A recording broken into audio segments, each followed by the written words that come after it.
Dear Bob, 你们真的很惨呢. 2 weeks after the Marvels took a nosedive at the box office, Disney-esteemed CEO Bob Iger graced the New York Times stage, a platform previously graced by Elon Musk, because nothing says visionary like following in the footsteps of an eccentric billionaire. Very recently, as you've seen, because you get the box office numbers every weekend, a number of these films have not performed. They have not performed the way they used to. People question the creative magic at Disney. You can look at the Marvels. I'm curious why you think that disappointed. You could look at Wish, Indiana Jones. What do you think? What's happened? In our particular case, and specifically about those films, they were not as good. They were not as high in quality, not every one that you mentioned, as some of their predecessors, our films. Mistake.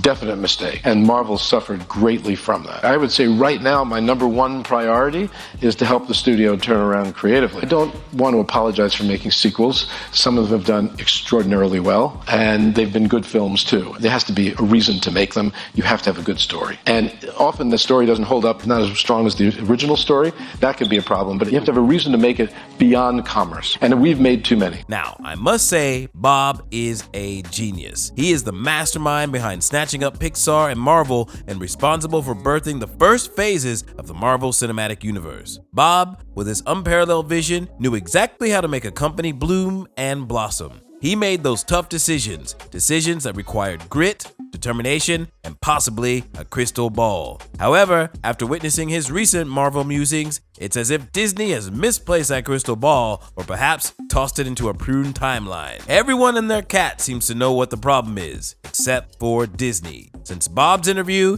Disney stock decided to take a plunge, a 3.2% free fall to be precise. Did that go the way you thought it was going to go? Nope. Quick, someone hit that panic button, or better yet, share this video with Disney at warp speed, because you see, we need to urgently tell Bob, hey, why not hire us as your consultants? We've got the answers, or at least a solid plan to find them, because Bob, buddy, bruh, you are not alone. You are not alone. We all make questionable decisions sometimes, like choosing Bing instead of Bing, but here is a nugget of wisdom for you. Maybe, just maybe, the world knows what's wrong because the world is watching. It's like Disney's playing hide and seek and the entire planet is shouting, we see you, nigga. So Bob, before the next Disney stock dip becomes a full-blown roller coaster ride, consider this video a virtual SOS. We've got the lifeboat and we're ready to row in with a bag full of unconventional wisdom. Higher halties, huh? Because we can't fuck it up any worse than it already is. You mentioned that sequels need a compelling reason. Let me give you a movie example. Guess what? It's one of yours, Iron Man. The exhilarating finale when everyone is waiting for Tony Stark to give an explanation and he says these 4 words. I am Iron Man. And the collective cheers of fans worldwide, I swear I jumped out of my seat at the movie theater with excitement. That feeling, that craving for more is the epitome of a compelling reason to make a sequel. Make the audience long for the next chapter. That's storytelling 101, yo. Now, why was Iron Man such a hit? Was it the dazzling action sequences, the sleek suit, or the jaw-dropping effects? Maybe the music? Nope. It was the man behind the suit, the one and only Tony Stark. His narcissistic, womanizing, politically incorrect yet genius personality was like a magnetic force that drew us all in. It was as if Elon Musk and Andrew Tate had a love child, and his name was Tony Stark. The irony is, by Disney's current standards, Iron Man would probably be labeled as toxically masculine, an oppressor archetype, a capitalist, and accused of objectifying women. Cancel culture would have had a field day with him, but guess what? That distinctive personality is what hooked us in. Robert Downey Jr. didn't just play Iron Man, he was Iron Man. His portrayal defined iconic scenes, the dance moves in Iron Man 2, the ending line in Iron Man 1, which epically became his final words in the epic endgame. I am Iron Man. It wasn't the lavish CGI battles that stuck with us, it was the evolution of Tony Stark's narcissism, heroism, and showmanship that transitioned him from exciting to downright moving. A hero in the truest sense. Now let's shift gears a bit to Captain Marvel, the paragon of perfection. No personality quirks, no struggles, because you know, character development is so overrated. Are you being sarcastic? Irony strikes again. The most non-politically correct Iron Man is the linchpin of Marvel's success, while the most politically correct cardboard woman was the kerosene to its failure. It's like trying to appreciate a painting without any brushstrokes. perfectly polished, yet missing the soul that makes art memorable. So Bob, as you ponder the intricacies of sequels, remember, it's not just about the superhero, it's about the person behind the mask that truly captivates us. Now I know. And knowing is half the battle. G.I. Joe! 晚一点再寄发票给你哈。Now, let's chat about your dedication to female heroes and political correctness.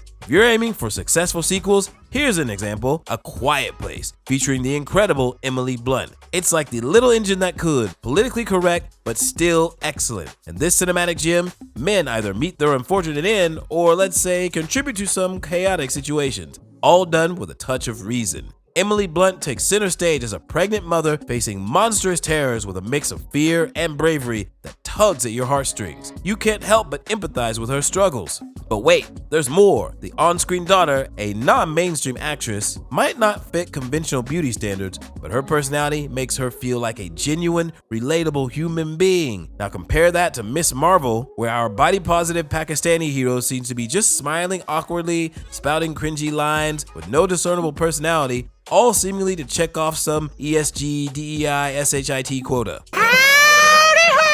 Here's the plot twist, Bob. A Quiet Place not only had a successful first act, but managed to pull off a sequel that kept the momentum going. Why, you ask? Because the initial film went above and beyond to craft characters that etched themselves into our memories. The lesson here is that the first film is often the beacon of light, guiding us toward the best reason to even consider a sequel. All right, let's dive into the fascinating realm of movies without the need for an elaborate story, shall we? Exhibit A. John Wick, the epitome of plot simplicity but cinematic brilliance. The premise? His wife dies, they killed his dog, they stole his car, and now John will kill everyone. Keanu Reeves, the man of few words, graces us with an extensive vocabulary of mainly, Yeah. Yet, the movie didn't just hit the box office jackpot, it practically did a somersault off it, boasting a 15 times return. Inconceivable.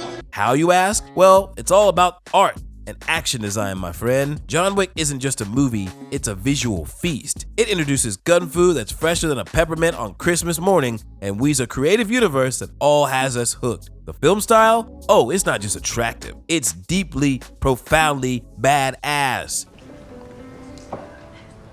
Yeah. So what's the takeaway here? If the story is taking an extended coffee break, make the film a dazzling spectacle, oozing personality, charisma, and the kind of charm that makes it a captivating viewing experience. Who cares about the story when you've got that level of cinematic wizardry, right? It's like saying, I don't care what's in the topping, just give me more topping, Please, sir, I want some more. But what you guys did was take Iron Man's suit on a nanotech joyride and hand it to a teenager. Then you gave Captain Marvel pew-pew lasers as her main power and tossed a hammer in that we saw 3 years ago. Now, Bob, it seems like there might be a bit of confusion in the air. Are you perhaps counting the days until your CEO contract takes its leave next November? Maybe it's time to shake things up a bit. Anyone who meets all the following criteria: blue, red, or pink colored hair, nose piercings, a shirt with their pronouns printed in large font on the front. You're fired. Get out of here. It's not a fashion critique, it's just a thought, because they might have majored in marketing, script writing, or producing, but I guarantee you, Undergrad in sociology and women's studies, I had a minor in African dance. and while other companies are brainstorming about visuals that make your eyes do a happy dance, conjuring up action scenes so creative they'd make a Marvel movie blush, and weaving character plots that are more gripping than a Spider-Man web sling, it seems your team might be on a different mission, aiming to see our favorite superheroes donning their superhero capes, not for truth, justice, or security, but for diversity, equity, and inclusion. So trim the fat, Bob, let them embark on their noble missions elsewhere, and in their place, usher in those who breathe, eat, and sleep superheroes, the ones whose passion for capes and crime fighting might just be the secret sauce that Marvel needs. It's not a revolution, it's an evolution. Goddamn right. Now, maybe you can't afford us as consultants, but what you can do is like, comment, subscribe, and I will see you on the flip side. Peace!